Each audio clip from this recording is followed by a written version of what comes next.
Muscat Abdullah, please Yes, go I ahead. can hear you fine. Right, okay, yeah, please go ahead. All right, thank you, Chairman.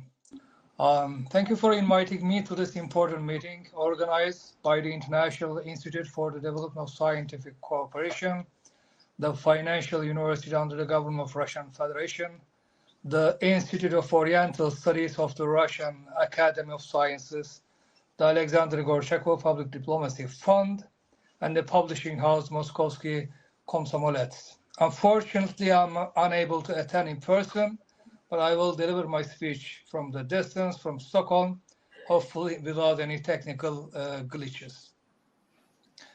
Until 2011, when the Arab revolutions began with protests in Tunisia, Turkey in its modern history had never used foreign fighters to advance its national and political interests on a large-scale commitment that we have seen until that time.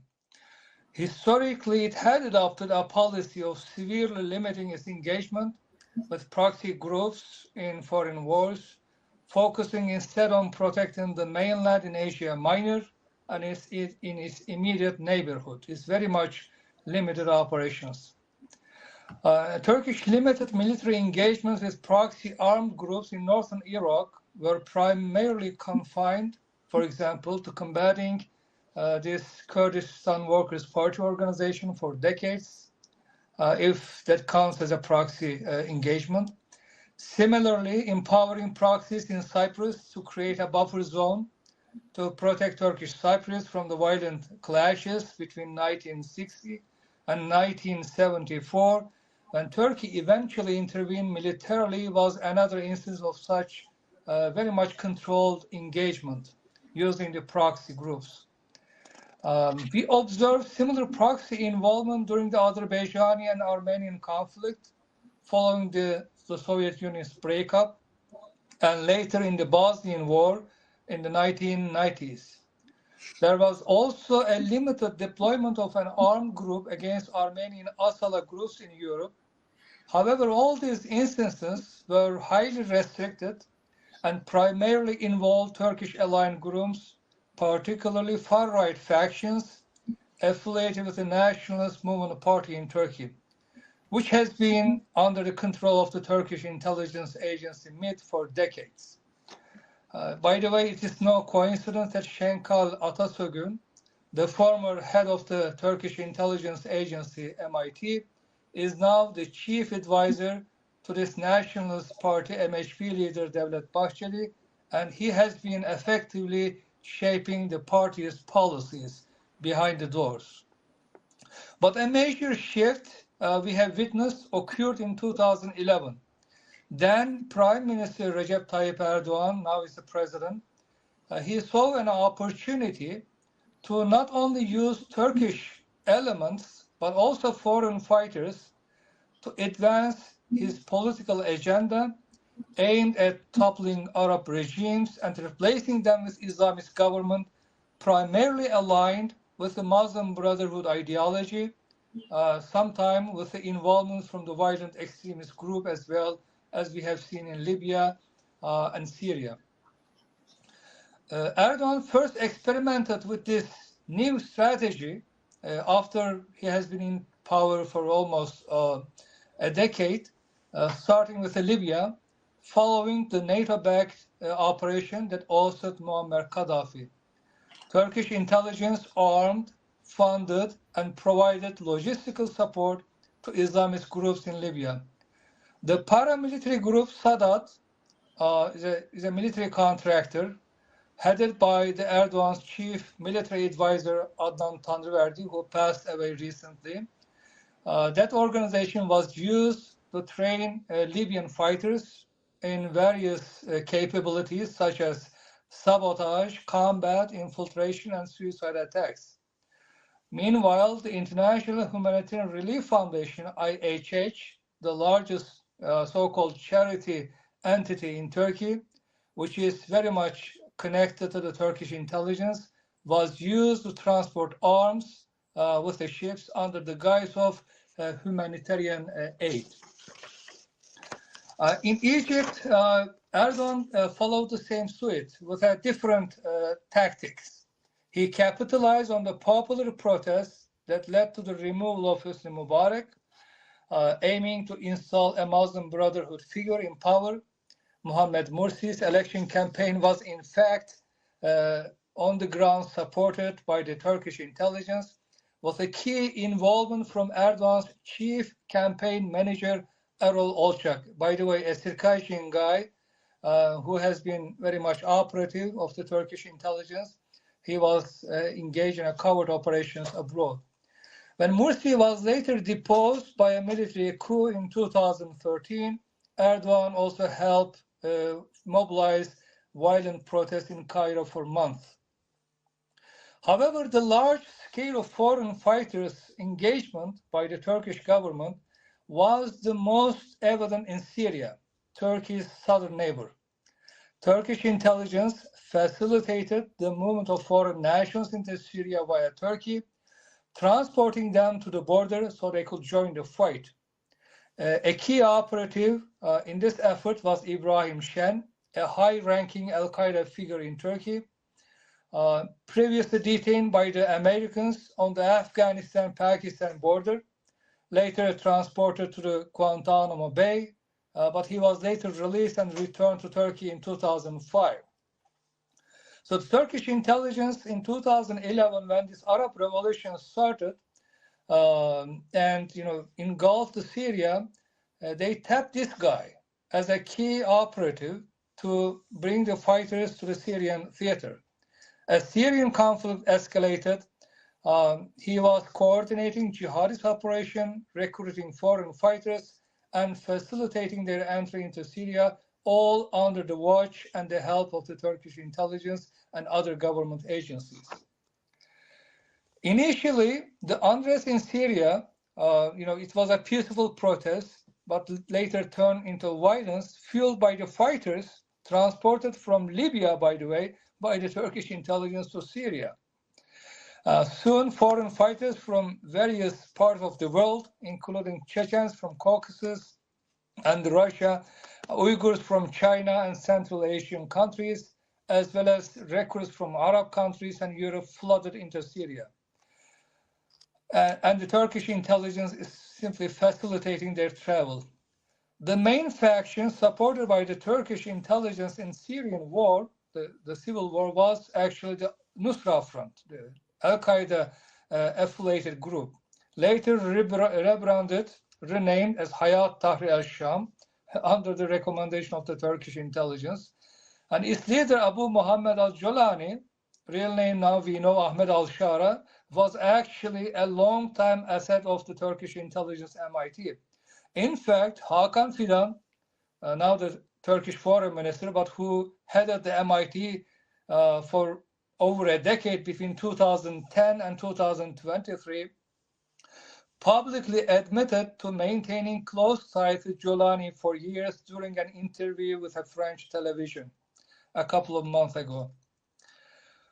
Turkey also sought a US backing at the time through this infamous train and equip program approved by the Obama and Trump administration, the first Trump administration, to ostensibly support so-called moderate factions and the fighters. The program on the paper functioned like this. The Turkish intelligence was compiling the list of the names and the tribes for prospective recruits. Then the names were passed to the CIA for the vetting to ensure that they were not linked to Al-Qaeda. And the Turkish military was tasked to provide training. However, tensions arose at the time when the MIT, the Turkish intelligence, attempted to the path of hardline jihadists as moderates, leading a friction between Turkey and the US governments at the time.